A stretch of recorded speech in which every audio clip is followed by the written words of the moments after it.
Okay, so let's start. So we'll just quickly revise through what we did last week as well. Our topic is variance, all right, and variance of random numbers basically. We say variance is the second central moment.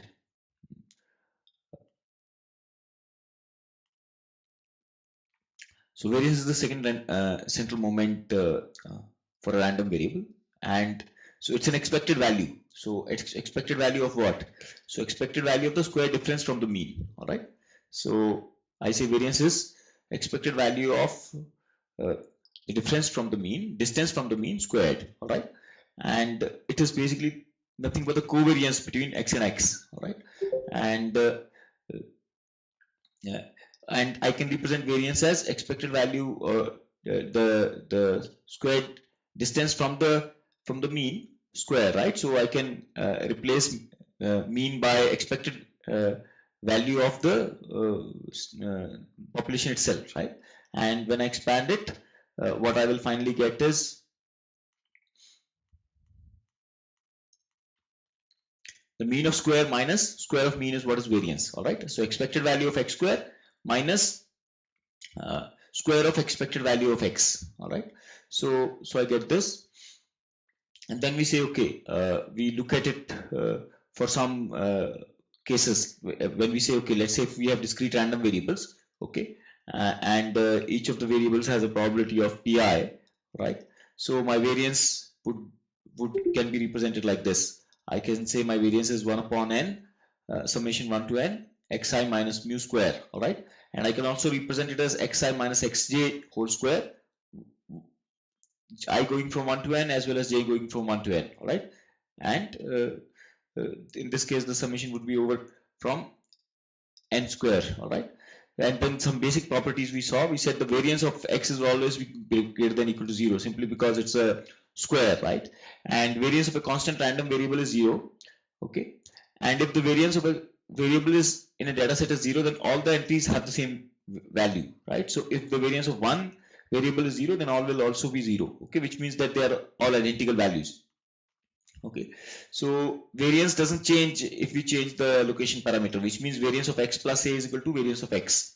Okay, and on the other hand, it gets scaled by a square. So if I say variance of ax, it becomes a square into variance of x. Okay, we can see this mathematically. All right, so and then we are generalizing this. We say variance of a I into xi, right? 1 to capital N. So x, basically I'm saying if I take n capital N samples, right, of data, and each of these samples is given some weight, okay, what's the variance of the sum of all of that? Okay, so that variance would be nothing but ai square into variance of xi, all right, 1 to n, all right, and then when I not equal to j, it is ai into aj into covariance of xi into xj. Okay, so now if this is my general statement, in this general statement, if I say that xi and xj, or rather each of the so xi and xj are independent of each other, uh, provided I and j are not equal to each other, right? In that case, what will happen is the covariance between the two, the correlation between the two becomes 0, right? So you will be left with uh, just this much, which says variance of summation of ai into xi is equal to summation of ai square into variance of xi, right? So I can uh, write it this way, right? I say variance of 1 to n xi is equal to 1 to n variance of xi, right? So if I have this, right, I can use it for a more particular case wherein I say, so basically now, so this is for general cases, right? So this is general statement about variance. Okay, now what I'm saying is, if I take a sample, right, and that sample has small n values, all right, and here xi would be actually small x, not use the capital X, let me say small x, all right, variance of small xi, all right, small xi, where xi up from x1 to n represents a random variable, all right, and then so this is basically nothing but, so if I do this, right? So I've expanded this wherein it is this, all right, xi, and then I can replace it with variance here. So 1 by n will become 1 by n square. We saw that any constant will become that, so it will become 1 by n square, and the variance of xi is summed up, right, from 1 to n. So now variance of xi, what is that? So basically it is the expected value uh, uh, of any of the individual values, right, any of the samples. So now that the expected variance, right, of uh, uh, um, uh, any of the individual values of a population, right? So I say, so this is small xi, all right, so because I've taken the sum out, okay, and my uh, values change from 1 to n, right? So variance of each of these, so this is nothing but so it's the expected value, right? So it will be sigma square into n, because there's a summation, right? So variance of x1 is same as variance of 1 x2 and so on, so on, so on, so on, which is nothing but sigma square, right? So the overall what I get is sigma square by n. So effectively the variance of the mean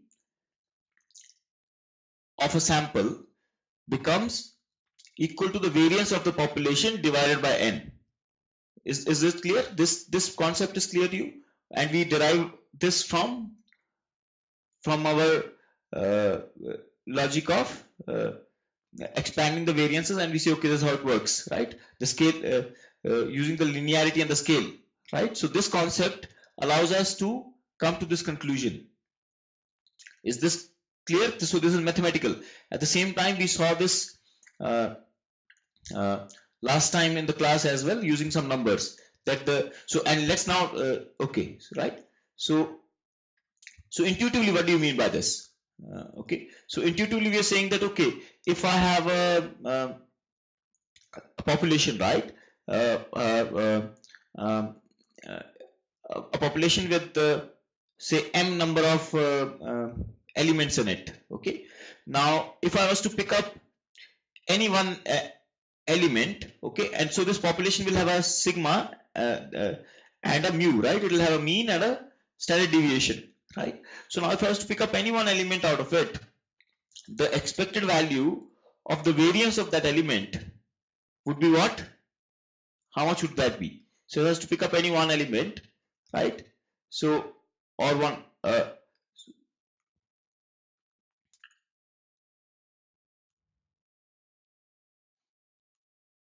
so what will be the expected value of the variance of that element from the population, full population set?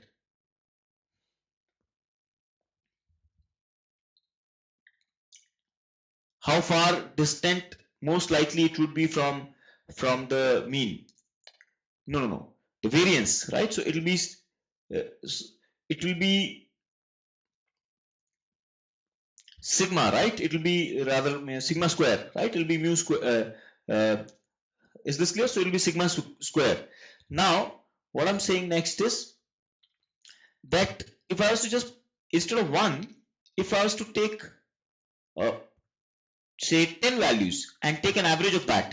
Now when I'm taking the average of 10 values, then chances are it will be more close to the mean, right? Otherwise, so it will become closer to the mean, the answer that I'll get, right? Which means the variance of the data would have reduced. So that's what is, so that is intuitive, right? And here we're saying, okay, fine. The same thing is coming to us mathematically as well. We're saying the variance of the mean decreases as n increases, and what is the connection? It is straight away sigma square divided by n. Is this fine? Have you understood this concept? Mathematically as well as conceptually. Intuitively also, do you understand? Do you get a feel for this number?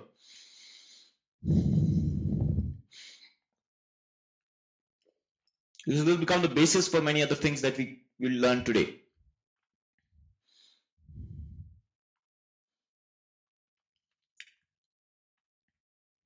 Yeah, okay.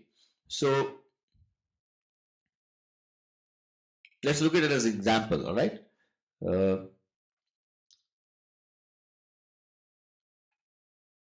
let me do it as an example.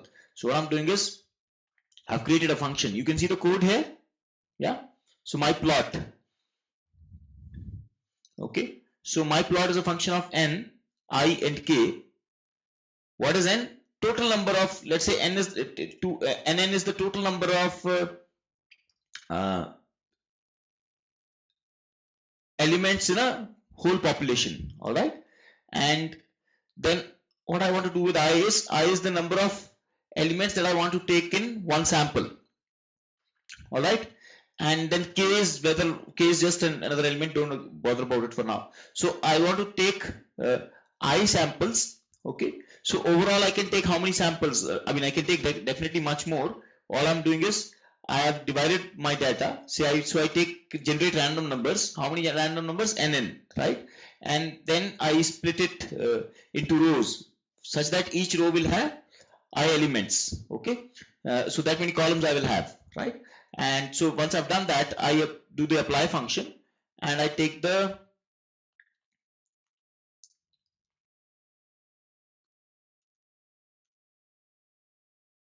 supply,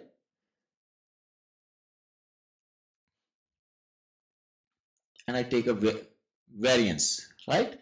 So I take a variance of this value, uh, and what I do next is I create a histogram. All right, so shall I just copy paste this code for you? You can also try it out.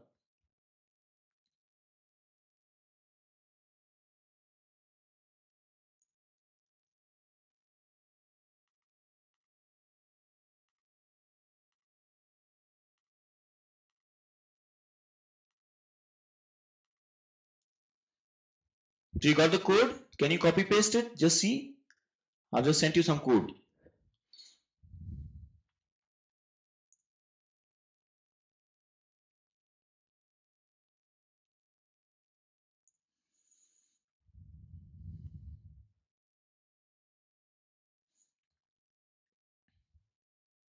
You guys can see the code?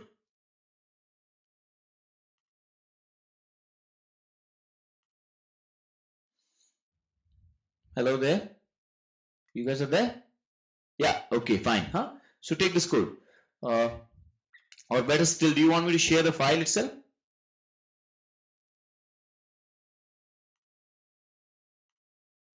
Let me just, okay. What I'm doing is, um,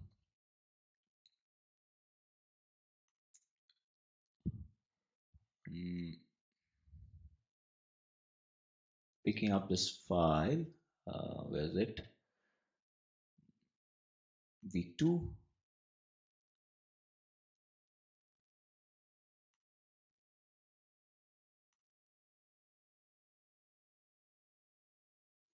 Sample code. All right. So let me just make a copy of this.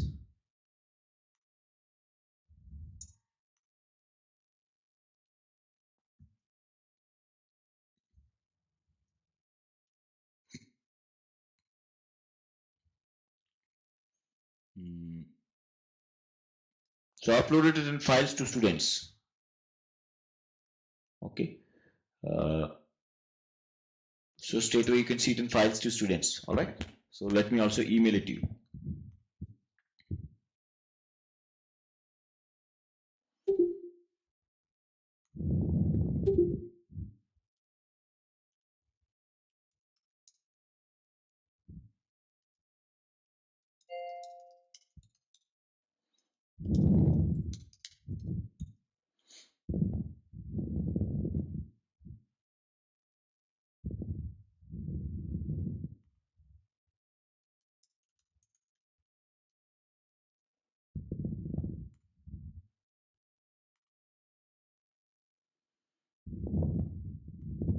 All right. So you'll have the file with you.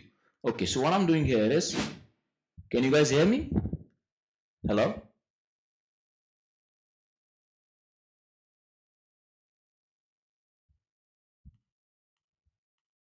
Okay. Just to tell you, my electricity is gone.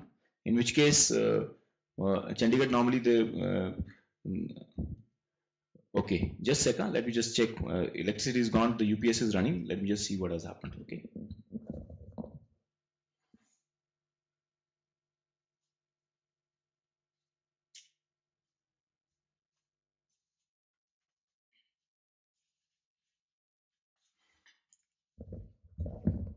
All right, so it's back. Okay. Chandigarh normally even if it goes, it'll come back very quickly unless it is pre-planned and informed in the newspaper. Okay. um, so fine. So what we are saying is that, so what I'm going to do next is, so I have this data, so I break it into parts and I take the variance of each of that. All right. Uh, or rather, no. What I want to do is I want to take the mean. I want to take the variance of each of these values. Yeah, right. So that's what I want to compute. So I want to take the variance of uh, e- each of these. No, what am I interested in? Right now, my interest would be to take the mean of these values, right? So, so I take the mean, right? So I take the average of these values, okay, and then I plot it. So I want to see how the average looks like, okay. So, and then I'm just plotting it, okay. Um, what I do is, so first one that I do is I take I is equal to 1 as it is. So let me just plot this. Let's see what happens. Uh, let's just first read the my plot function.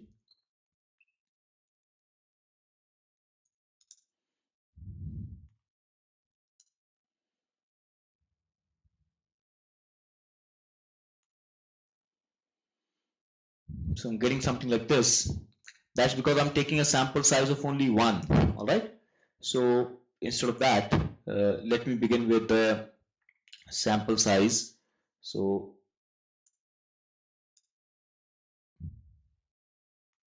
I'm saying my plot. Have you understood what I'm doing here? I'm just taking the average of say large number of values, let's say a million, okay, such that I'm coming up with, so I'm taking the average of, so initially let me just do it for 100 values, all right. So no, wait, this is not what I want to do. What I want to do is straight away,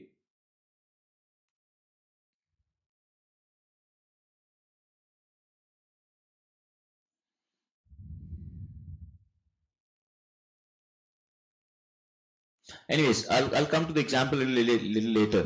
Let's just go through the theory first, okay. Or shall we just understand this with the example first? mm,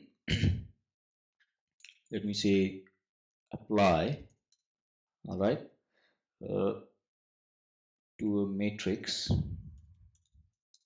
so matrix of data, and let's say 10,000 data points, and I'm saying how many, say that many number of column rows, that many number of rows, and then for each of the rows I say give me the average, all right. And I say, okay, why don't we do this rather than all this? So, so this is what I have, all right. I'm taking the average of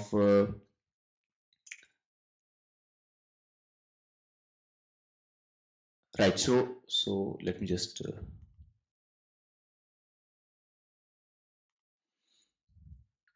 so I'm saying I have my population is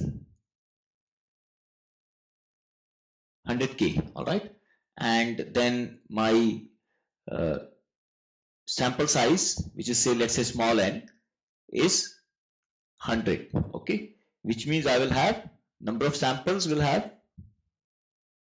is equal to 1000, all right. So now I'm taking a mean of these 100 values, okay. So I'm taking a mean of these 100 values, so I'll get how many values, number of means of samples will be equal to how many, 1000, right. And if I was to take a variance of this, what will that be, all right. So I take variance of means of samples as well as I take the variance of uh, uh, the overall data, okay. So what is the variance of this, what is the variance of the means of samples, and we will also take the average variance each sample. So we will look at all of these values. Okay, so what we've done is we have a matrix of 1000 values. Okay, and what are these 1000 values? Let's repeat this. Okay, or so R norm. All right, so I'm saying I'm creating so many random variables. All right, and then this is what I go about doing. Okay, so I create finally 1000 sums, okay, or some 1000 averages. Okay, and I'm interested in the variance of this. So I get 0.103. All right, now I have created random variables, which means my initial data had a mu of 0 and sigma square of 1. All right, is this fine? Now when I'm taking a data such that I have uh, I have summed up 100 values each, right? So now what is my equation here? I'm saying sigma square divided by n, right? So what should I get now as my uh, so so is this clear? So if I divide, so my original was sigma square 1 divided by n, that is 100. So I get 0.01, and that's what I'm getting here. Is this clear? What we have done?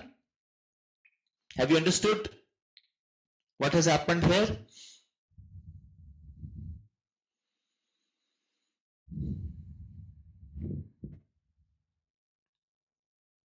Sarvani, Supreet, Dipankar, Lavita. Who else was there? I think Chandramouli was there, right?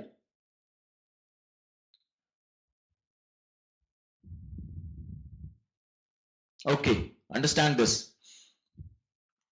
Let me do another thing for you. What I should do is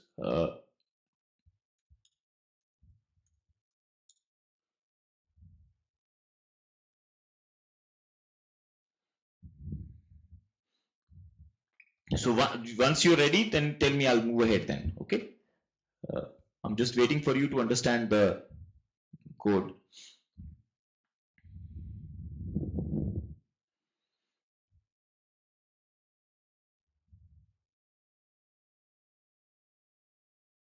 Okay.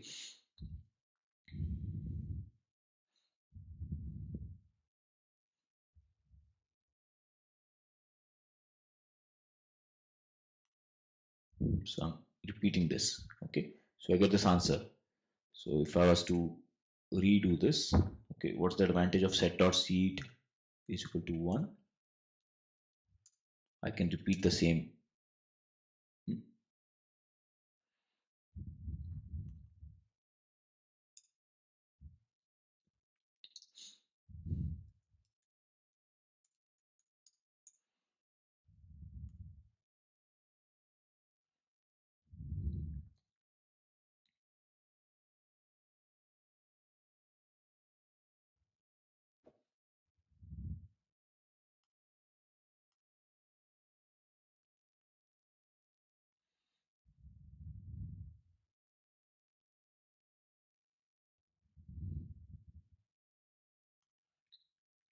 Okay, so Sarvani, you understood. What about the rest of you? See, my data was this, right? So if I was to take the mean of the data as it is,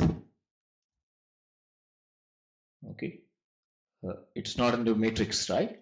So mean of the data would come out to be close to 0, right? This is what we know because it's a standard normal data, right? And variance of this data, let's look at that. What will that come out to be? It comes out to be close to 1. Yeah. So variance of this data is coming out to be close to 1, mean is coming out to be close to 0. And if I split it into 100 parts, all right, and I take the mean average of each of these, then I compute it, I get this value. On the other hand, let me also do the average of the variance. So what I'm doing is I'm saying each of these 100 parts, let's take a variance, all right, and then I'm saying take a mean of the variance. Okay, so this is getting close to 1. You understanding what's happening here? What did I do now? What change did I make? So this was my data. When I took these 100 values and found out what is the variance of each of these, right? Variance of each of these. Okay. So I found out the variance of each of these, and then I took an average of that. That will come out to be 1, right? But when I took first I took an average of this, right? So I took an average value out of this, okay?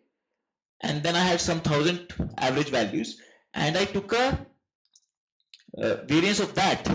That would come out to be sigma square divided by 100. Is this clear? You should understand this much, then the rest will be clear. How many of you have understood this? Okay, Sarvani got it. Supreet got it. Okay, great. All right, so let's move ahead. Okay, so now the product of two independent variables. If I say variance of x into y, so now x into y can be considered as say z, right? So it's nothing but we have already learned. It will be expected value of z square minus x square of expected value of z, right? And then I place that z by x into y. So it becomes x square into y square, and here it becomes expected value of xy. Now because x and y are independent variables, we know that because of linearity, expected value of x into y is nothing but expected value of x into expected value of y, the whole square, right? So this becomes expected value of x square into expected value of y square minus expected value of x the whole square and expected value of y the whole square. This is just to understand how you can multiply two independent variables. Okay, we will use this later. Now, yes, only when independent, because when they're not independent, what will happen is x into y will not you will also have covariance involved. Okay, so yeah, right. So we are interested in the independent values for now. Okay, so that's why we said, okay, in case they are independent, what will happen? This is what will be. Okay. Okay, so now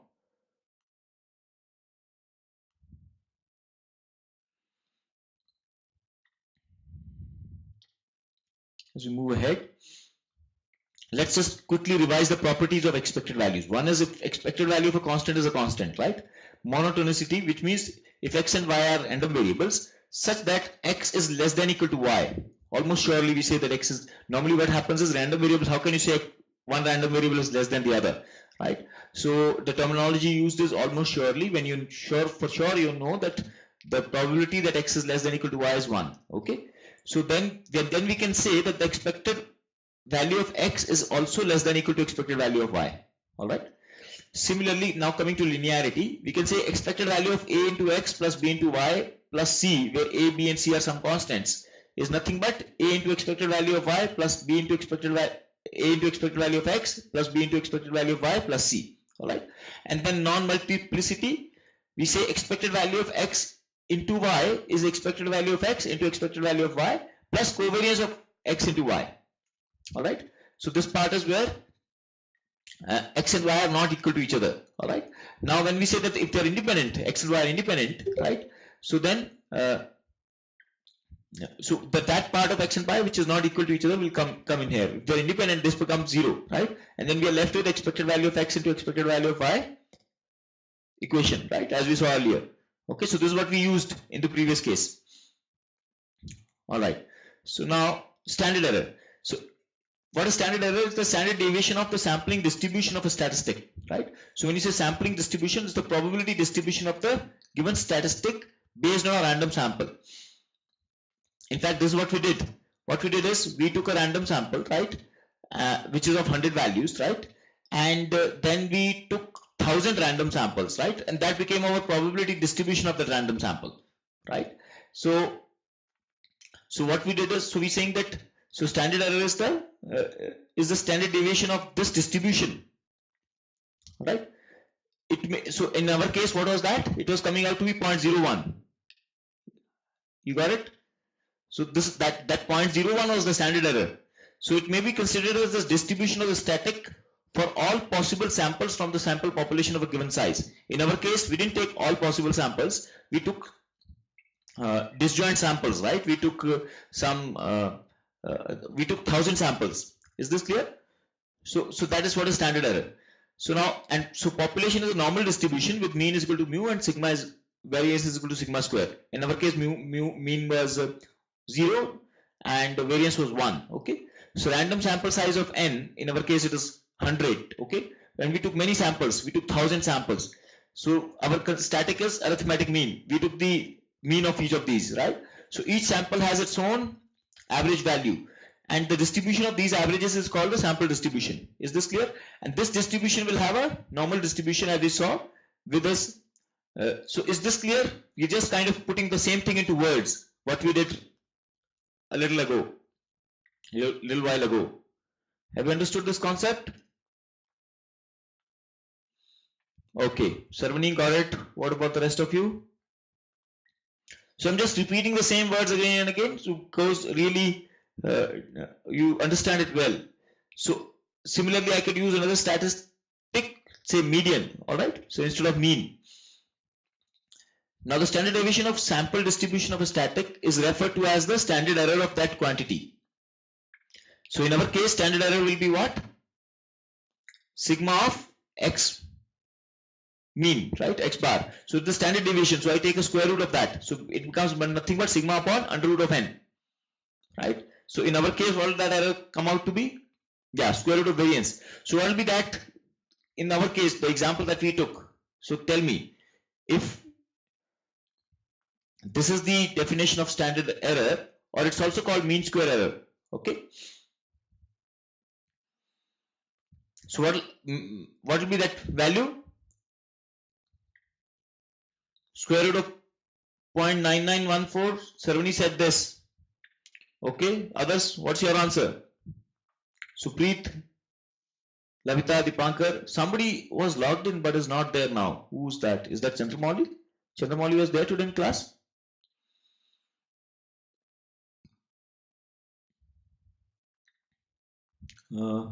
How come? Anyways. Okay. Alright, so tell me, what will be the answer here? We saw an example. Let us look at the values that we got. Okay. So here is what we got. Okay. So what will be my standard error? What is my n first of all? Small n.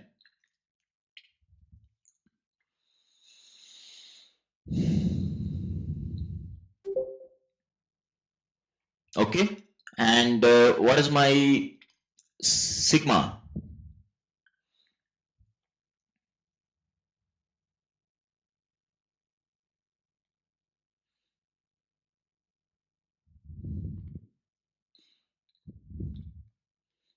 Let me write it here. I say this is equal to square root of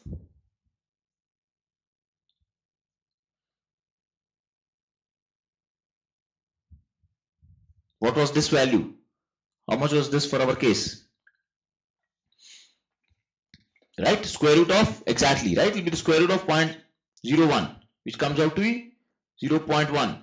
So we can compute it this way as well as directly. Directly also we can say it is nothing but 1 upon square root of 100 is 0.1, right? Got it? So both ways we are getting the same answer. So, but one thing that we have to keep in mind is that the samples are uncorrelated. In our case, they are uncorrelated because we generated them all using the R norm function. Okay. All right. So now what's the implication of this? So now this is interesting. We say the sample size needs to be increased 4 times just to achieve half of the measurement error. So if you're saying I want to reduce my measurement error by half, I will need to increase the sample size by 4 times. So this will have cost implications, right? So when you're designing the statistical studies, so cost will be a factor, right? So just imagine, so you want to say find out the average height of Indians, right? So one is you say, okay, let me take the sample size which is 1 lakh, all right? which will give me that value. On the other hand, you say, I want to reduce my chances of error by half, which means now suddenly you will have to take sample size by 4 lakhs, and major cost involved is in actually sampling, right? So after that, it's just simple computation. Do you get it? So if we draw the cost part, that small n that we write is the key thing there. How much is the value of that? Are you clear about it? Right? So this is where we say, okay, the implication is that it's straight away quite a build. Okay, and therefore we have to analyze this. And now, okay, now here let me digress and tell you what is the big data doing actually. So big data is saying that we are capturing all the data, and the data is getting captured in different ways where the cost is not getting involved of having to capture it for specific research later, right? So we are capturing the data for you, the most cost intensive role we are playing, and once that is there, secondly it's about computation. Then we're saying that because now the computers and everything has become much more faster, the RAM has become better, I can actually use the whole data, bigger data, and get a better, so this, the whole thing about big data is this much actually. I can use a larger N from the sample population. Are you getting it? Huh? I mean, this is kind of the crux of big data. All right. So because now the cost benefit analysis trade-offs are not much. I mean,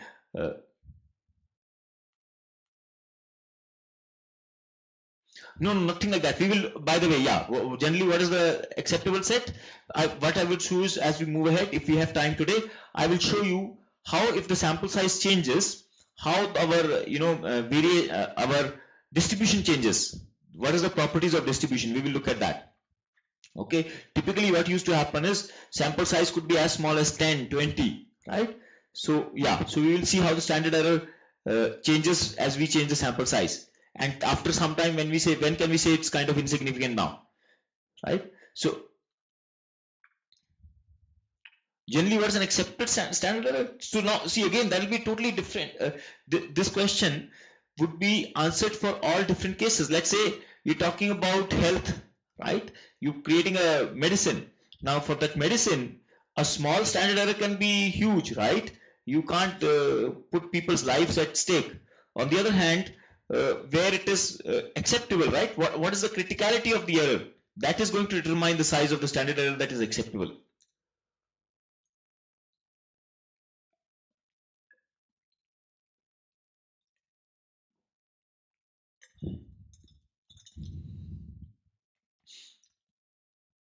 All right.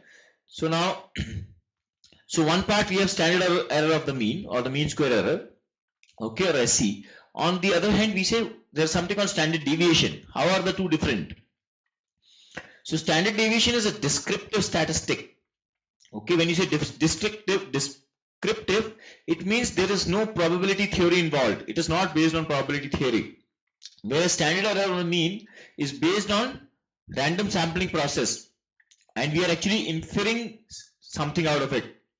So we actually use data to learn about the population that sample of data is thought to represent. All right, and the it is an estimate of how far the sample mean is likely to be from the population mean. So that is the difference between standard error of the mean versus standard deviation. So they're totally different concepts, even though mathematically they may look similar. You understand this? You have studied standard deviation maybe even in class 8th, right? Or 9th or 10th, whenever you did some kind of standard deviation studies even at that time. But that's just standard deviation, it's just descriptive. Now we're talking about standard error of the mean. You studied what? Did you study standard deviation or did you study standard error of the mean?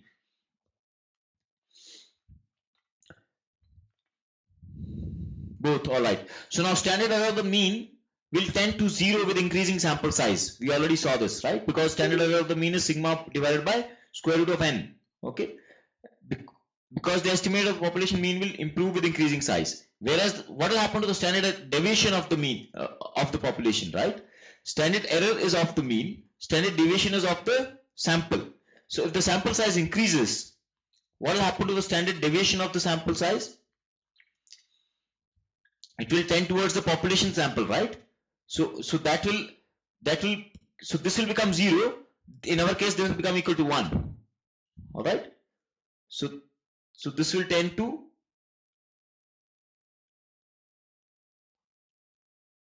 tends to mu. Got it? Have you got this or not?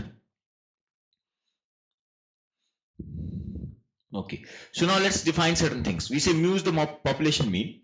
Okay. And x bar is the sample mean. All right. And then sigma square is population variance.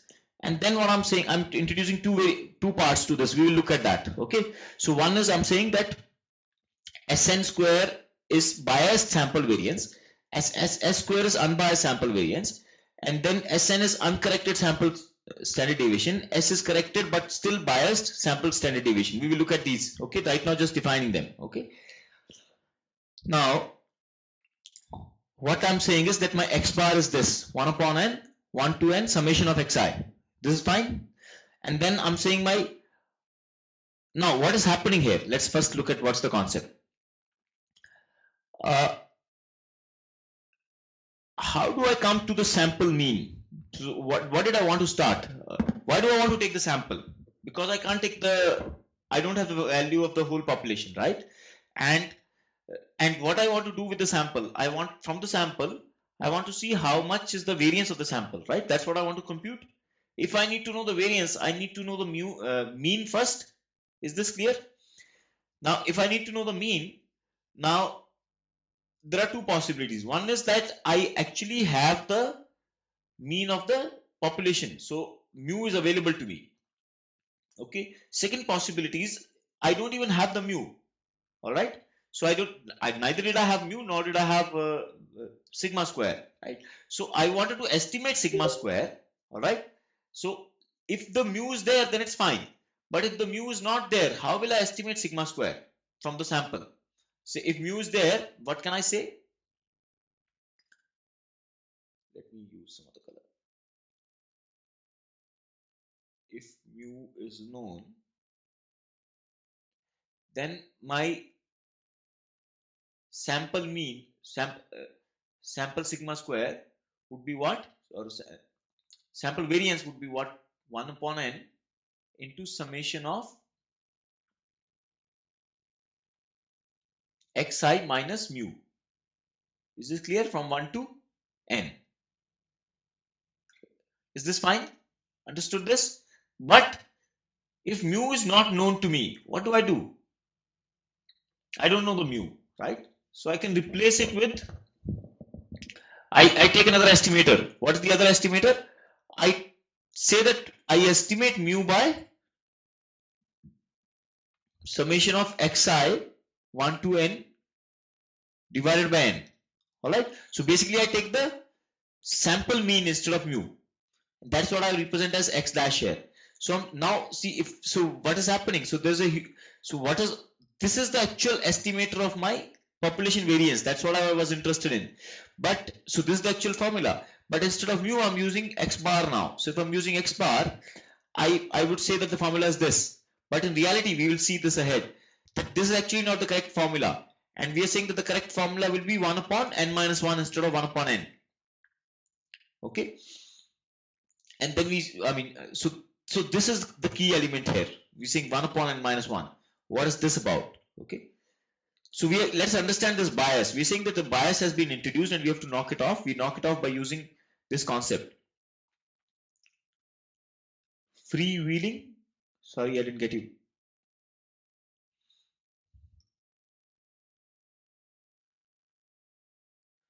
So we're saying, so Sn square is 1 upon n xi minus xi bar square, right? But since x is randomly selected, both x bar and Sn2 are also random variables. So we can compute the expected value of Sn2 by summing over all the possible samples of x from the population. We know this, right? So now this is a much longer proof. I will not go through this. Okay. We will look at a much shorter one. Okay. So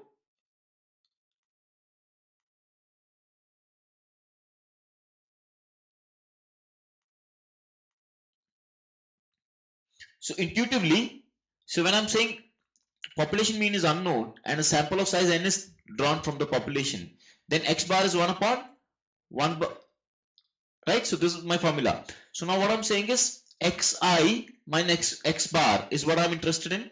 Each of these is a residual, right? How much of a residual is left from each of the elements, right? And how many residuals do we get? We get n residuals, right? From x1 to x2, x3 up to xn. Is this kind? But out of that, how many are independent residuals? Only n minus 1, right? Because if I have up till n minus 1 residuals, I can find out my xn minus x bar residual using those values, right? Because x bar is nothing but x plus x1 plus x2 plus up to xn divided by n. So mathematically, arithmetically, there are only n minus 1 independent residuals here, because the sum of all of this becomes 0. Is this fine? Have you understood this much? That there are only n minus 1 independent values here. The rest of you, Supreet, Lavita, Dheeraj, Dipankar, Pratik, have you understood that we have only n minus 1 independent residuals here? And why so? What's the reason?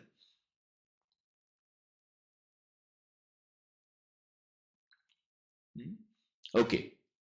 What about the rest of you?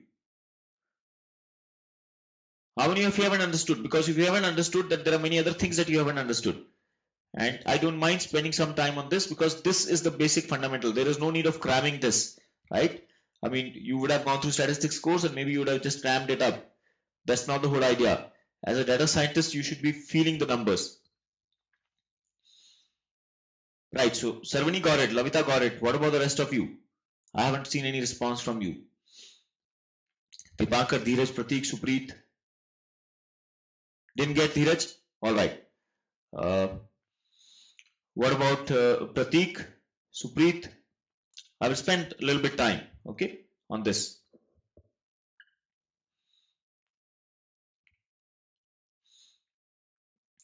Let me introduce another page here.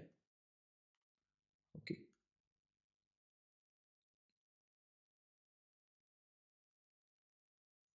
Let me call it rough work. Okay. Okay, who else didn't get it? Supreet, you got it?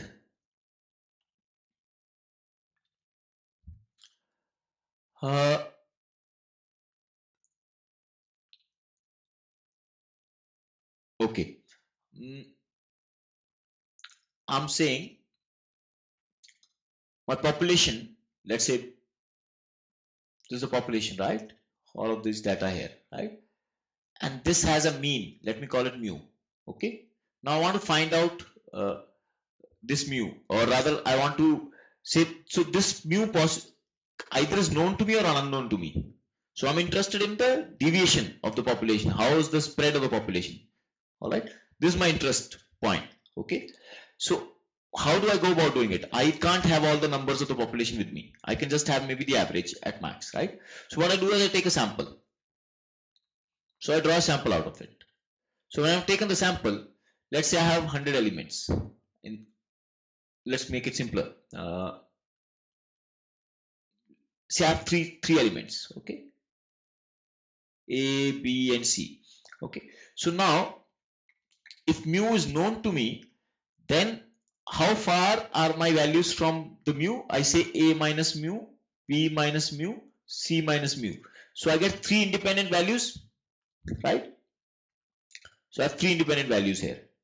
I can use each of these 3 to compute my sigma, wherein I say A minus mu square plus B minus mu square plus C minus mu square divided by 3, right? So I get sigma square estimation of my values here. But what if I don't even know the mu? How do I go about solving this? So now I have 3 values here.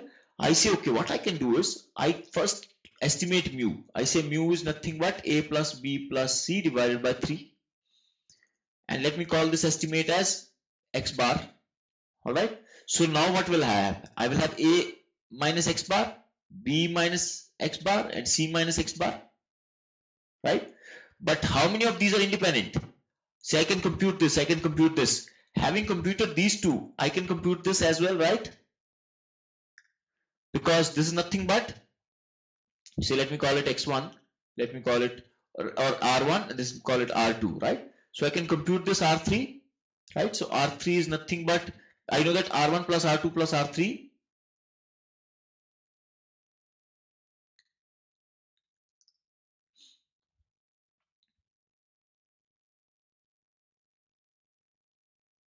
is equal to 0, right? So my r3 is minus of r1 plus r2. Is this clear? Right? So which means I have how many independent values here? Only 2. So I don't have 3. So I have only one, any of the 2 I can consider. So independent values are only 2 instead of 3, because this has been consumed. Has it become clear now?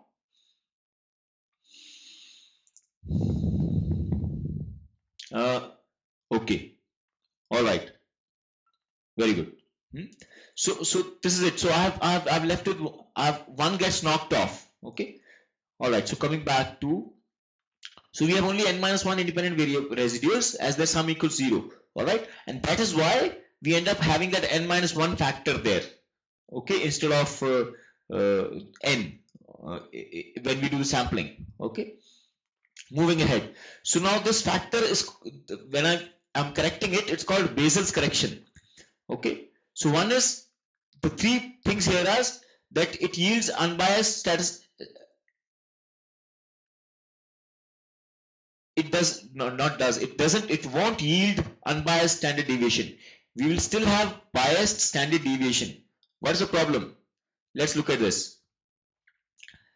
We said we solved this problem using n minus 1, but what happens is that our standard deviation is the root, right? Is the square root of n. So since it's the square root of n, right? So if there's a problem with this n, square root of n minus 1 doesn't take care of it. Some other number is needed. Maybe this also needs to be subtracted whole by 1, right? So therefore this will not solve the problem. Okay. So I will still doesn't yield. Okay. Unbiased standard deviation. So now corrected estimator of variance often has worse mean square error. That is standard error that we saw, right? We defined our error, right? So that's called mean square error. Than the uncorrected one. So the uncorrected one would be sigma upon this, right? But the corrected one would be what? Sigma upon root of n minus 1. This would be in fact worse than this. Whereas for sigma by n minus 1, that will be a better, sigma square by n minus 1, that will be a better approximation of the variance. So this is just some theory he's saying here. All right. And actually we can prove this mathematically, but there are long proofs. So I just want you to know this. Okay. So different scale factors used to minimize the mean square of error. Normally the scale factor that is used is n minus 1.5. Okay. So typically for something like this, what you will do is you'll say sigma upon under root of n minus 1.5. Okay. So that's how it goes. All right. And but all this is necessary. When do we have to have this? When the population is unknown. That we have already seen. The problem lies in this thing, that our number of independent variables has reduced. That was the reason why we need the correction as well. Otherwise we don't need to have the correction. All right. So now what we are saying is, so 1 degree of freedom has gone to the sample mean, right? So there were n degrees of freedom. We had 3 different independent variables. One of them, therefore we said 3 degrees of freedom. One of the degrees of freedom anyways got consumed by the mean, right? Which means you're left with n minus 1 degrees of freedom, which will go to the variance. So one goes to the mean, the others go to the variance. All right. So if population mean is known, then there are n degrees of freedom to the sample mean. Therefore xi minus mu is taken, and it's called the error and not the residual. Another important point, right? We said, look at this example, right? We said a1 minus mu, b1 minus a minus mu, b minus mu, c minus mu. Each of these are called errors. But when we say a minus x bar, b minus x bar, c minus x bar, they are called residuals. Because they're not actually errors. They're something that we have kind of computed, right? This for sure is error. Have you understood the difference between error and residual?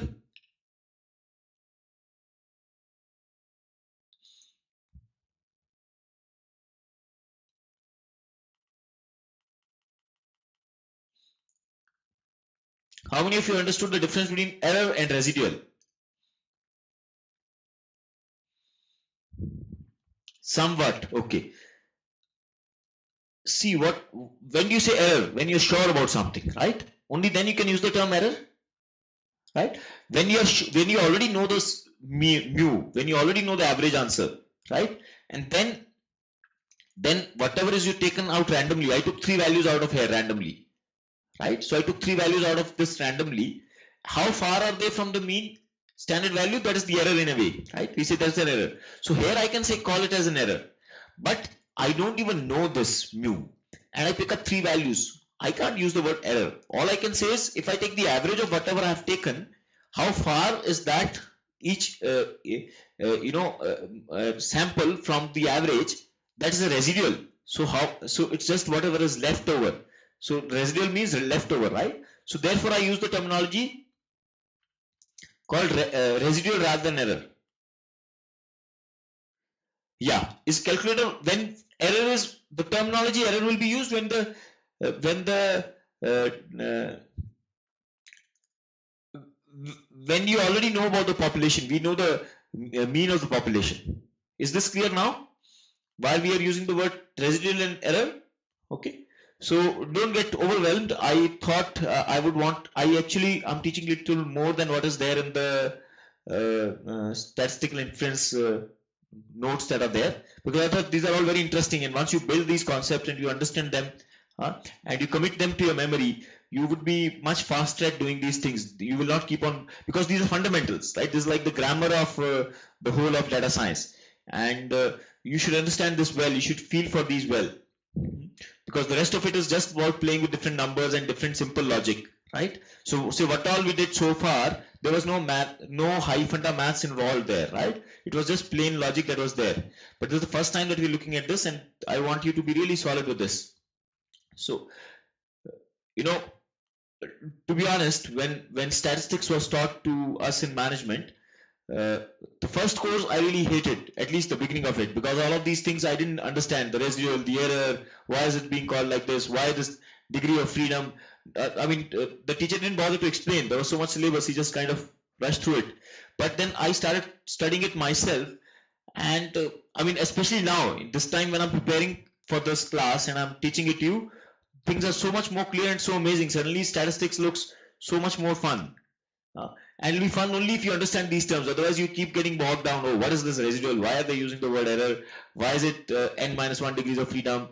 Okay. So these questions then don't let you move ahead with that clarity. Okay. And then you lose interest. Got it? How many of you feel that way about statistics?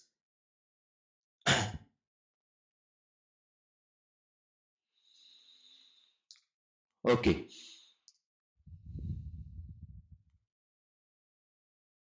So what we will do is, okay, good. So what I'll do is we will go through the Wikipedia of Basel correction. It's called Basel correction, right? So I want to show you something there. Uh,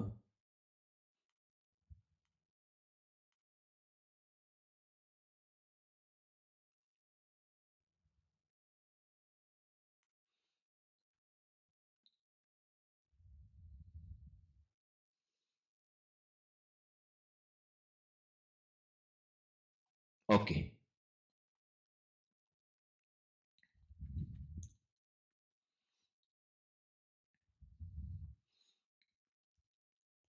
Okay, good. All right. So now what I'm saying is, uh,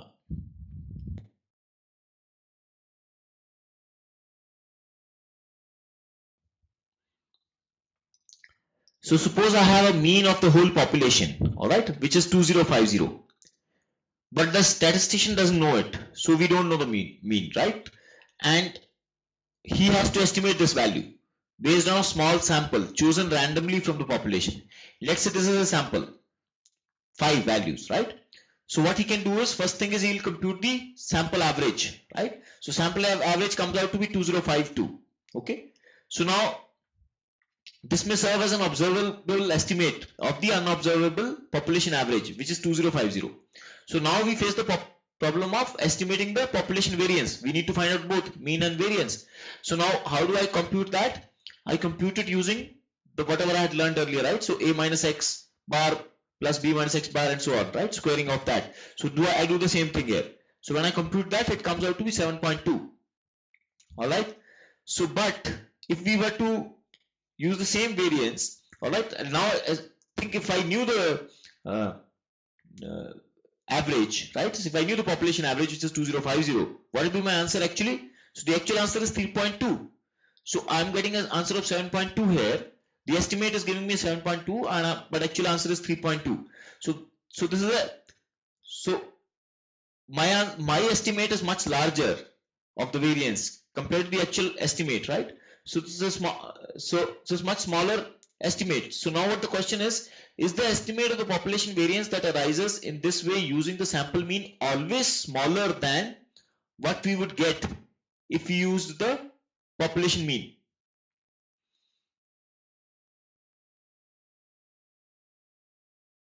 Right? So this is because of the population. The population gave me 7.2, right? Because I said average is 2050, right? So this is my mu. But I computed it using this, I get 3.2. So it's lesser, right?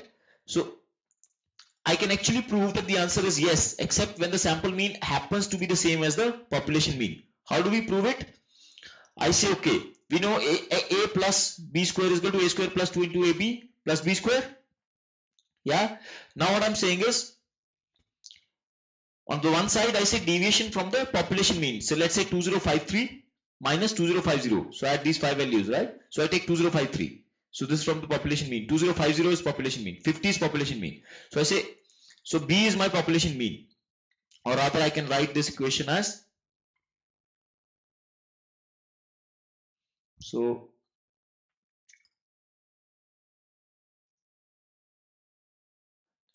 I can say uh, xi minus mu square is equal to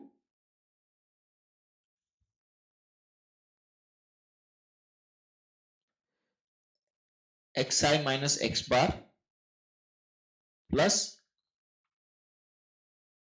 x bar minus mu, right? The whole square. This is what I'm doing, right? So mu is known to me. So mu is 2050, right? And this turns out to be 2052. I have computed it, right? So this is what I'm using now. All right. So coming back here. So I'm saying, so I'm doing this splitting, right? So I can say that this is a square, right? I take this as a and this is b. So this is a square, this is 2 into ab, and this is b square, right? And so what will happen? So I do it for each of these elements, 5 elements, right? So for each of these, what happens is this middle portion will get cancelled out. Why? Because it was actually around the mean. So this gets cancelled out, this goes away. What am I left with? I'm left with a square and b square, right? So since I'm left with a square and b square, and I know that this part, that is a square, is the deviation from the sample mean. So this is what is nothing but, so if I divide this whole thing by 5, right? This value is nothing but this, right? So 3.2 square, right? So I get this, let's say, let me call it c square, right? So I'm saying c square is equal to a square plus b square, all right? So naturally c square is greater than equal to a square all the time. Is this fine? Have you understood how when you take the estimate using the sample, it will always be less than equal to the actual estimate. So sample will never give you a larger estimate than actually is there. So it will always be less than equal to. Is this concept clear? Sarvani, you got it. What about others? Lavita, Dheeraj, Pratik, Dipankar, Supreet. Let me send you the link.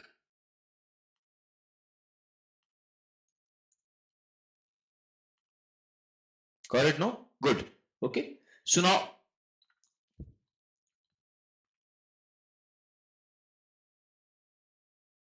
So we're saying that the sum of squares of the deviation from the sample mean is too small to give an unbiased estimate of the population variance when the average of those squares is found, right? So effectively we said this, right? So we've taken care of this. All right, so one thing we know, that is less, right? It will always be less than equal to. How much less? So that's the next answer. Though we have already said that it will be 1 by n minus 1, right? But we want to actually compute this. So let's look at an easy proof of this. What I'm saying is, this is what I'm interested in, xi minus mu square divided by n, all right? And I can write it this way. I can say xi minus x bar plus x bar minus mu whole square, okay? So this is so this is my actual answer that I'm interested in, right? So let's say sample unbiased whole square, all right? So that's my unbiased variance. This is nothing but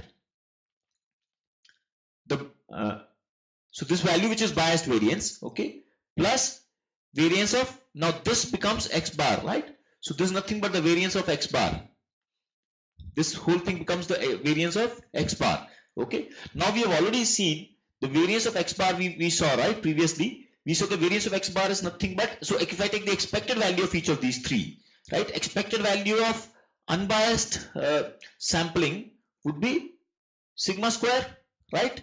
So I'm saying expected means over the population. If I take it for the whole population, it becomes sigma square. This is what I'm interested in, okay? And the expected value of the variance of the sample, what would that be? That is sigma square by n. Is this fine? This we saw earlier itself. Yeah? And this part anyways becomes 0. We saw that as an example from Wikipedia also. So what am I left with? I'm saying that the expected value of the biased sample is sigma square into n minus 1 upon n, which means this n upon n minus 1 is my correction factor. Have you understood how we got it? Right? So effectively what happens is, so my sigma biased is this, right? And then sigma square is, I can just, this is just algebra here, right? So effectively what I get is sigma unbiased is 1 upon n minus 1 summation of xi minus xi bar square. Is this fine? Have you understood how we got the formula changed? Because of this concept here. How much is the difference? The difference is given by sigma square by n.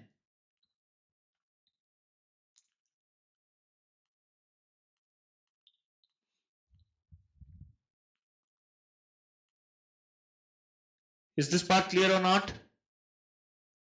But why I'm stressing on this is, I mean, you can say I'm dumb, but I spent at least 4 or 5 hours over different days to, understand this well, because there were various proofs to this. There was one proof which is there already in the notes, which is really huge, right? And then only when I understood that so well, I was able to come up with a shorter proof. So I don't think this proof is there in the Wikipedia also, right? So this is my own proof. So this should be very, very clear to you. Huh? Conceptually as well as mathematically, we have a proof here. Okay. Now let's move to another one.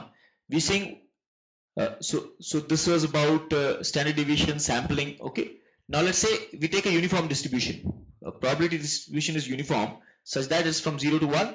It's a square, right? So this is correct because the area under the curve is 1, right? Yeah. Is this what you want to see? Which one do you want to see?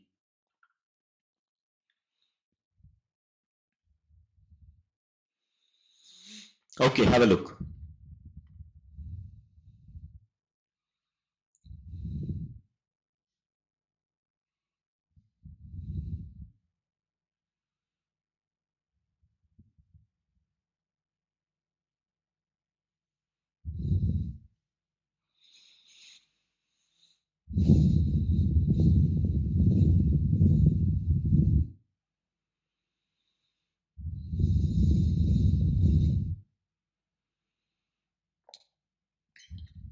All right. Okay, now so we looking at a uniform distribution. Okay, and I'm interested in finding out the variance for this case, right? I want to measure the variance. So my probability density function is given this way. I say is equal to 1 when the value of x is between 0 and 1, and is equal to 0 when x is greater than 1, right? So what is my mu? Right? So mu is the average of these values, right? So how can I compute the mu? I can just straight away say, so let's do it here, right? So my mean is what? Integral of x into dx from 0 to 1, right? This becomes 1 into x into dx, right? Because the height is 1, right? Right? So it becomes 0 to 1, so it becomes x square by 2, right? So when I, and then bounds 0 and 1, I get 0.5, right? So I say 1 divided by 2 minus 0, so it becomes 0.5. So intuitively also you can see what is the mean of this. It's somewhere here, right? Anyways, this is the average. Half of it is, half of the area is on this side, half of the area is on the other side, right?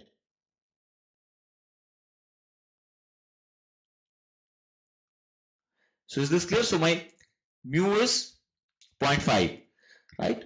Now what I want to find out is the expected value. So this is the average. So right, so this is done. Next thing that I want to do is take the variance, right? So how do I take the variance? I say x minus mu whole square, right? Summation of this divided by n. In which, in our case, it will be straight away the integral, because we take, so integral from 0 to 1, okay? But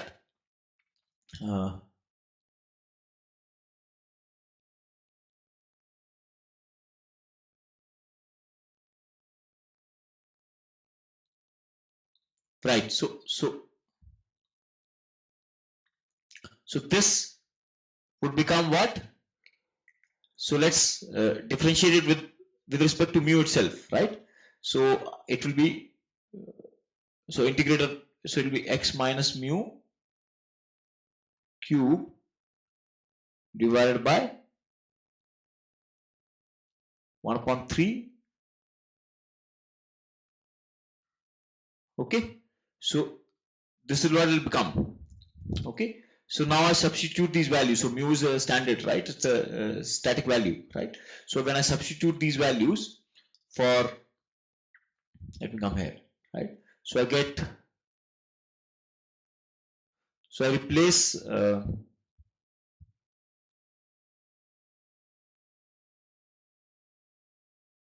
yeah, so I have x minus mu whole cube divided by 3, all right? And the bounds will be what? 1 and 0, and this is 0.5, right? So what I get is 0.5 cube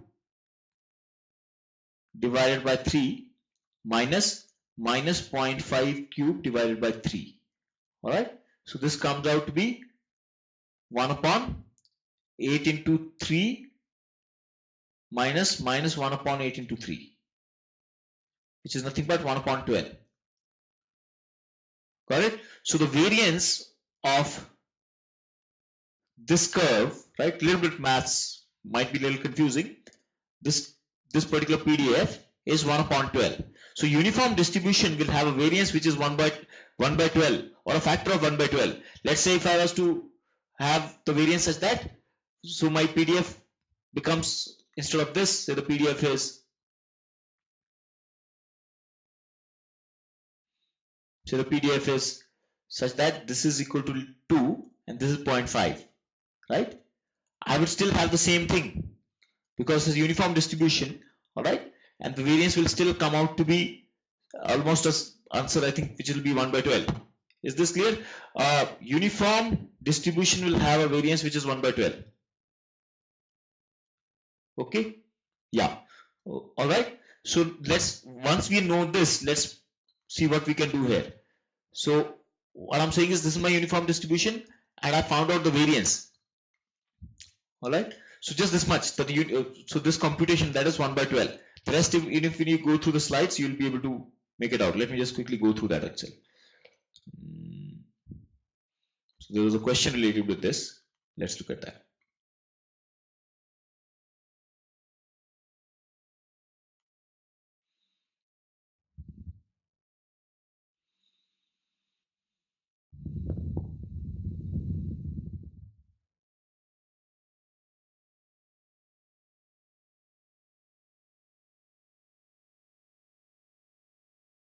Now this is all okay. Let me see. The next week has it probably.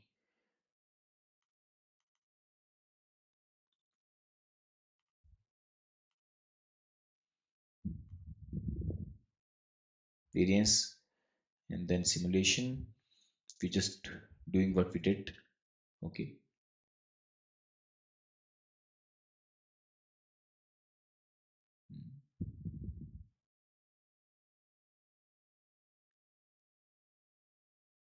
Right here, right?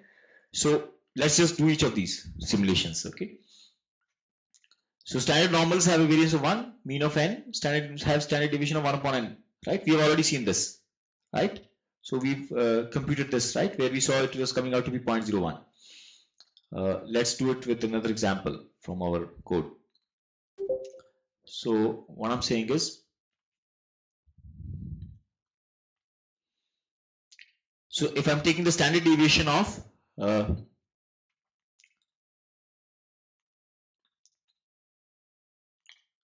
10,000 random variables, all right, split into 10,000 rows, which means I'm sampling 10 values only, all right? So I'm sampling only 10 values, okay? And I take a mean of that, each of these values, and then take a standard deviation. What do I get? I get 0.313, all right? And it is the same as 1 upon square root of 10, because that was my sampling size, right? So 1 upon square root of 10 is close to this answer. Have you understood this? I'm just kind of again doing it mathematically. So now what? So next example is for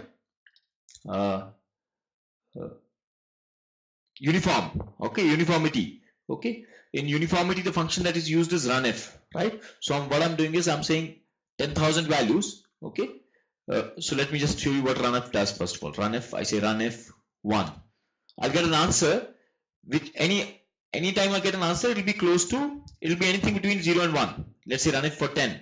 So I get 10 values. Each of these could be equally uniformly distributed between 0 and 1. So I have 10,000 values. Again, I sample them over 10 values. What do I get as the standard deviation? So I get 0.0898 and so on. What we saw right now is that the variance of a uniform function is 12, right? 1 by 12. So let's just do this square root of 1 by 12. How much do we get? 1 by 12. Sorry, no.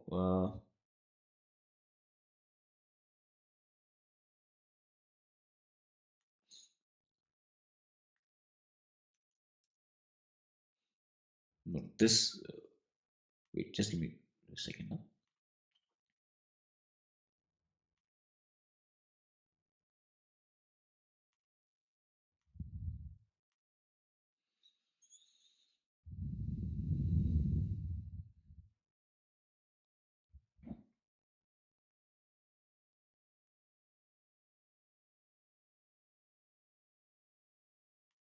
Oh, I also have to consider the n, right?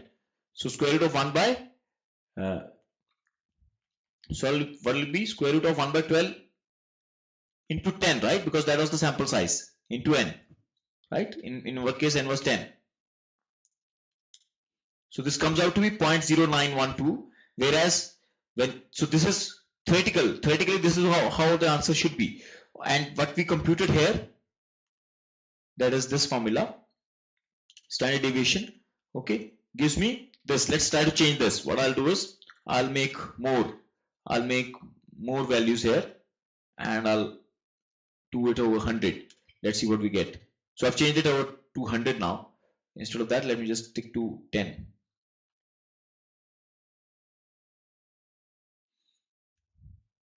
So my answer is not any better. So what I'm doing is I'm increasing my sample size, okay, and I'm also increasing the number of samples. Alright, initially I keep this much.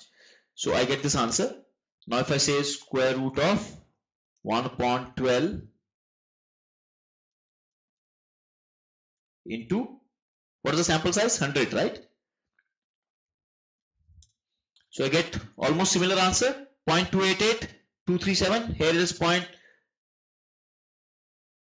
wait, I made a mistake in,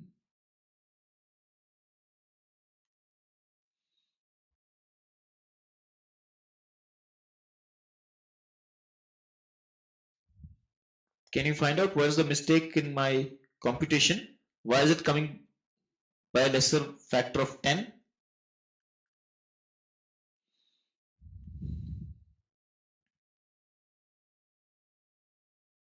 Can you see? Okay, now I have figured out where's the mistake. Can you figure out where's the mistake? Actual answer should be 0.0288 and I'm getting an answer which is 0.288. Look at this and tell me where is the mistake.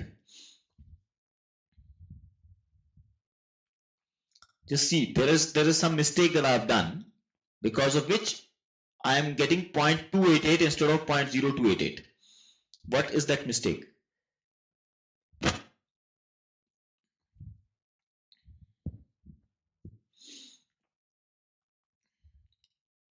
Okay, 10,010.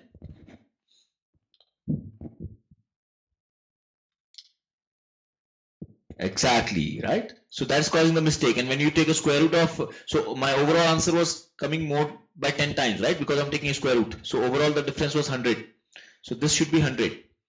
Now I should get a correct answer, more close to the actual answer, right? So what I'm going to do now is I'm going to increase this. So to make it, got it? All of you were able to identify the mistake that I made. The reason why I wanted you to identify is so that you've understood how the whole function works in R. So I'm increasing the number of samples by 100. I'm keeping the sample size same. Therefore, I'm increasing the number of samples now. Okay. So what am I getting now? See now. So it's much closer to the actual answer now. So as I increase the number of samples, keeping the same sample size, my answer has become much closer to the actual answer, which is 0.2882371. If I make it further large, let's make it larger. Okay, let's see what we get now. 0.2884535, more close to the actual answer now, right? I don't know, I think we might be stretching the limits of R here, but let's do it. So we have now almost, we have 100 million values that it is computing in this equation. Okay, this might end up taking time. In the meantime, let me visit your question. But these are standard uniforms, but generally it should be b minus a square divided by 12, where a and b are upper and lower bound. No. So right, so in our case upper bound is 1 and 0. Yeah, so you can actually find out the general form of this as well. So if we have understood it for one specific case, we can the rest is all about adding some constants here and there.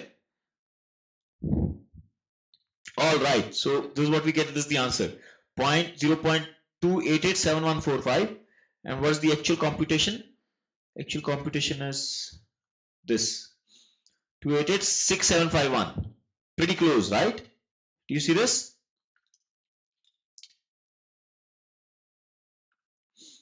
So is it clear? So standard normal also you're clear with? We have simulated as well. Simulation is coming out to be exactly very close to the actual answer. Have you got this or not?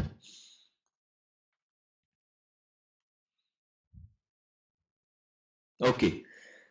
Now there's something called Poisson's distribution. We will understand Poisson's distribution tomorrow. Okay. Today I'm just looking at the example for this, right? So he says number of simulations is 1000 and then number of sample size is 10. Okay. And I take the samples. He says that Poisson's distribution with the value of 4. but I don't think I would want to go through the Poisson distribution without you understanding it. There's no point, right? So we will look at it later. This we can do. Say we do a fair coins. Okay, so now fair coin flip has a variance of 0.25, right? So because the average is 0.5, right, for a fair coin flip, mean of random samples of n coin flips has standard deviation of 1 upon 2 root n. Okay, so this is what we have. So how I can simulate it? I simulate it using something called sample, right? So I can say sample 0, 0 colon 1. So I'll get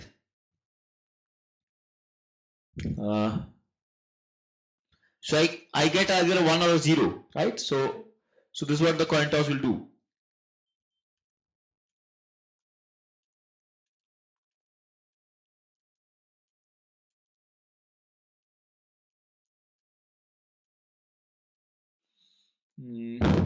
Not a better. How do you do it?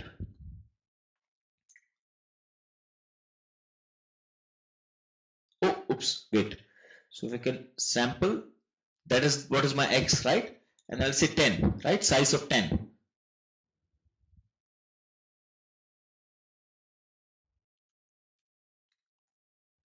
And then I have to say replace is equal to true. All right. Got it? So every time I run this, I'll get a different answer. So either a 1 or a 0. Say I'm doing the coin toss 10 times. I can generate it using this. I can say sample. The answer should be either 0 or 1. From this set, you have to take the answer 0 or 1, and size is 10. All right. Is this clear? So this is what sample does. Now I have to simulate this. Okay. So I'm saying sample 0 to 10, 10,000 times. Okay. And out of that, I take a sample size of 10 because I'm saying number of rows will be 1000, and then I compute the standard deviation of this.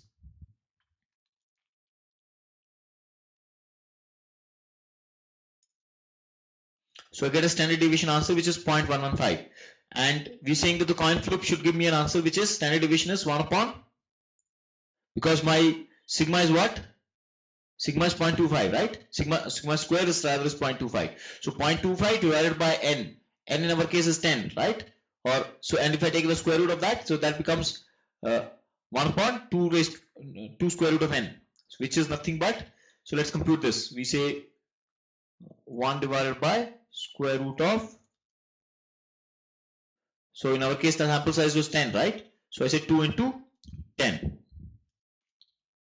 So it's not really very close, right? The answer, no, sorry, I made a mistake.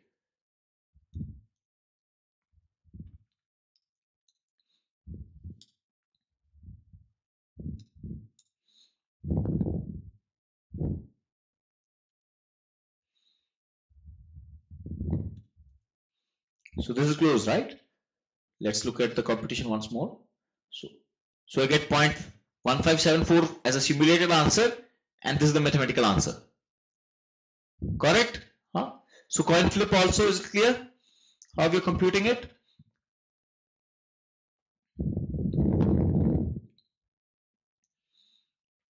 Okay. So Poissons we will look at in the next lecture. All right. There are more examples, but okay, let me quickly come back to the slides and see what more is left.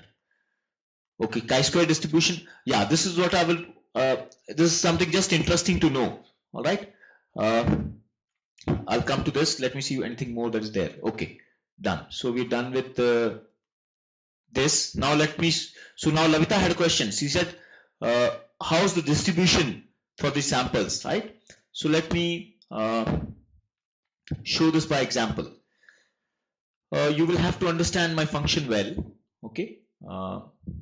Let me keep it here.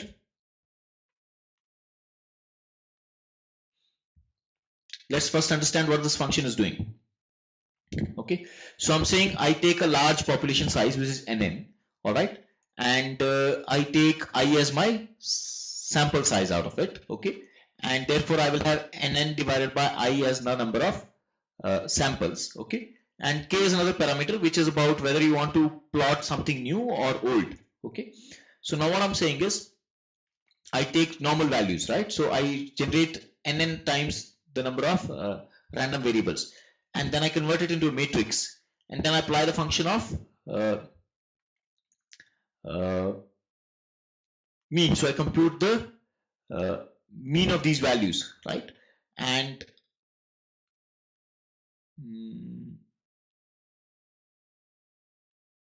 wait, what is my key interest? Is it the mean or is it the variance? Give me a second.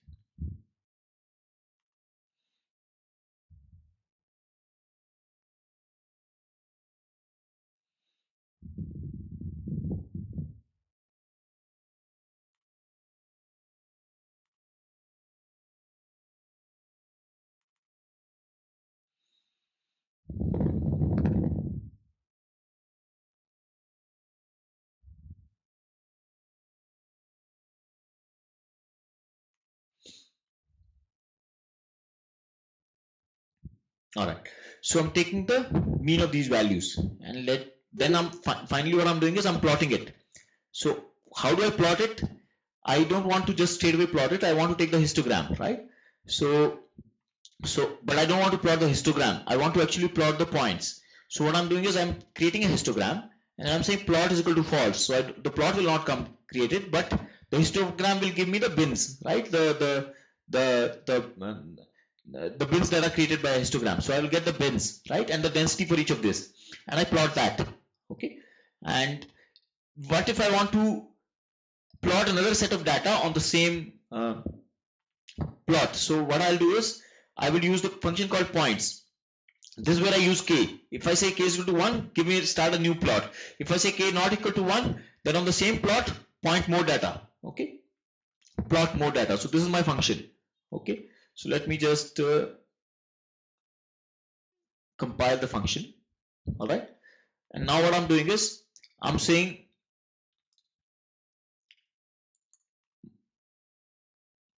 this is my sample size. Let me reduce the sample size. Let me make it 10. All right, and let me plot this. So I have 10 sample size, and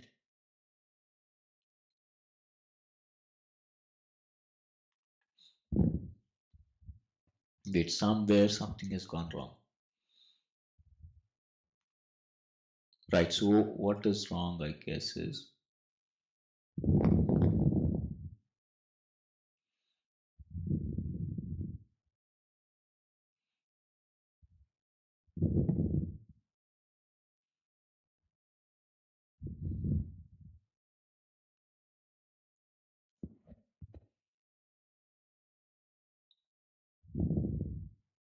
sorry, we have to see the distribution of the variance and not the mean.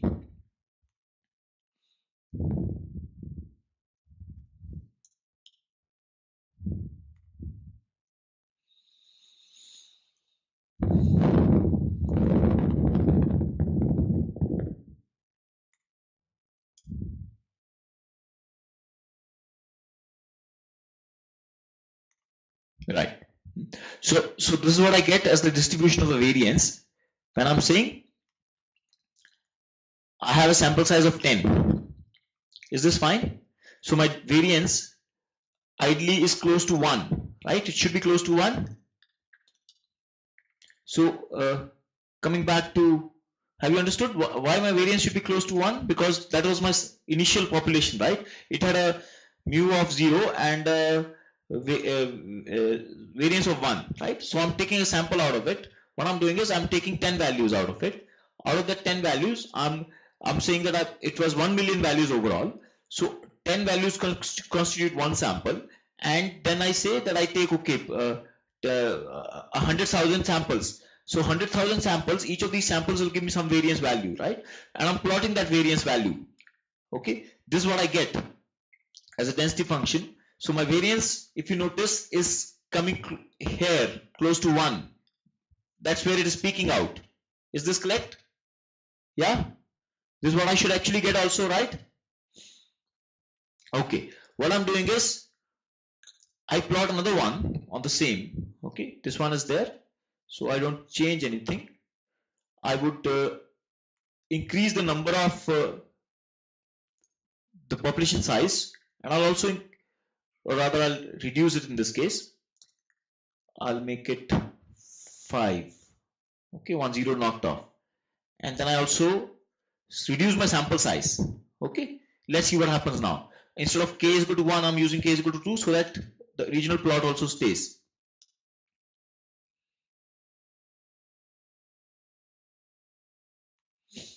See what has happened? So this is for k is equal to, sorry, my sample size is equal to 5. What is happening now? If you notice, it is not kind of peaking at around 1. It is getting more closer to 0. Now let's do the same thing for a larger one. Okay. Let me do it for 20. So to ensure that the sample size doesn't, the number of samples doesn't change, or even to change, I don't think that should matter. All right. So I'm making my another simulation, which is for, okay, now what is happening now here? It is becoming more closer to 1. I can't see the whole curve here because I'm plotting only till 1. Is this fine? Can you see this? So how my distribution is changing? Theoretically, for decent enough size of the sample. Now, this was one question that Lavita asked, that what should be the sample size? Now, if you see, a sample size of 10 is giving me a curve which is not really very bell-shaped. Sample size of 20 is giving me a more bell-shaped curve, bell-shaped around 1, all right? And a sample size of, so 10 is giving me that, 5 is not giving. Is this 5? It's not standard normal. No. This is the, yeah, yes, exactly. This is negative skewed. That's what I'm saying. That there's a skew here. All right. So why is the skew there? Let us look at it theoretically. Now let's do one thing. I'm saying sample size 1. Okay, let's see what happens. So I'm taking a sample size of 1. Okay. And then I'm taking the variance. And then let's see what we get.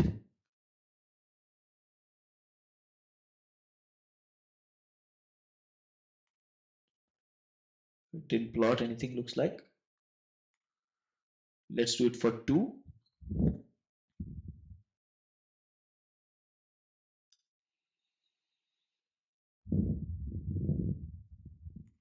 All right, so if you see this red line here, it's going like this, completely skewed. This is for 2 random variables. All right, so what I'm saying I had a sample population which is 10,000. Okay, and I pick up 2 values out of it. Okay, now if I pick up 2 values out of it, what is it likely to be? Those 2 values are very likely that they are actually so the likelihood of picking up 2 values, let's look at this as the actual distribution, right? This is the population, right? So I'm picking up the values. Now this 0, this is -1, so on. I mean, whatever. Not really -1, whatever you want to. So -1 will be somewhere here. Sorry, +1, -1 will be somewhere here. Right? So standard deviation, right? So now what I'm saying is, if I was to pick only 1 or 2 values, they will be very close to 0. So I'm picking up 2 values somewhere here, right? And so these values will be very less chances that they'll be far away, right? So if they're close to 0, right? This is the distribution. If I take a variance of that, right, that will again be more close to 0 because it's getting squared up, right? So let's say this point value is 0.01. All right, so this value is 0.01. So if I take a square of this value, it becomes 0.001, right? It becomes even more close to the 0, right? So what is happening? So there is a skew that is happening, which is pulling the values from close to 1 to 0. But that is happening only if the sample size is small. Okay, I think I'll end the class here today, right? I'm just So this is something which is interesting about it, and this distribution is called chi-square distribution. You've heard of so many times of chi-square distribution. We just simulated it, all right, and this is the whole idea behind the chi-square distribution. Okay, maybe we'll see this in next class. It is not there in the notes or in the slides or in the course as such, but I thought that, you know, I have always been in scared of this single thing called chi-square, and this is the first time I understood this. No. Positive skewed because if the value is 1. But we will see that actually what is happening. But understand this conceptually. Don't put the label called chi-square or anything for now. Just understand that if I'm taking a small sample, random sample, okay, how does that change my, whole thing? What you can do is you go to wiki, okay. This much can I leave it for you guys to understand on your own. What you should do is, and it'll be a part of chi-square distribution or maybe standard error possibly, right? So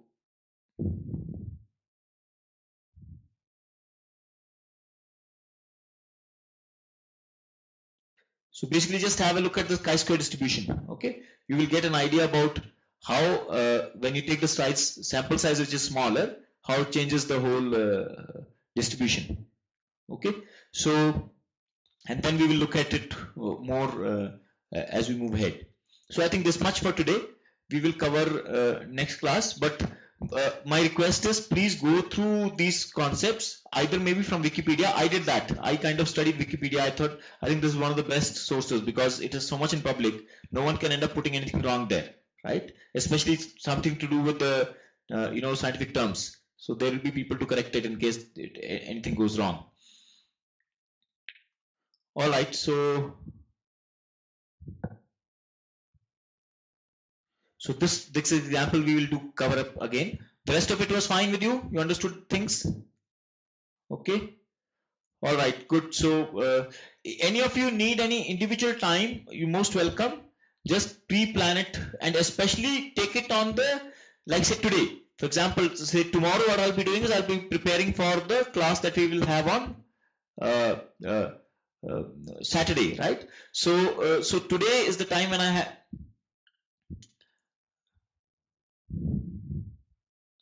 Okay, so Lavita says that she has the Actuarian notes as well, so she can share the soft copy. Okay, so you can share it with me also, Lavita. Maybe if there's an easier way to explain things, I will follow that. Okay. So this is it. You need time, and please pass on the message to others also. People who have missed out, who are lagging behind, and therefore they're not coming to class. If they need individual time, I will provide that. Okay, so that they can come up to speed.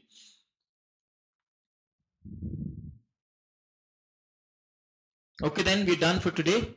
Anything else? Any other questions? Just let me know. Okay, bye, Jai Gurudev, everyone.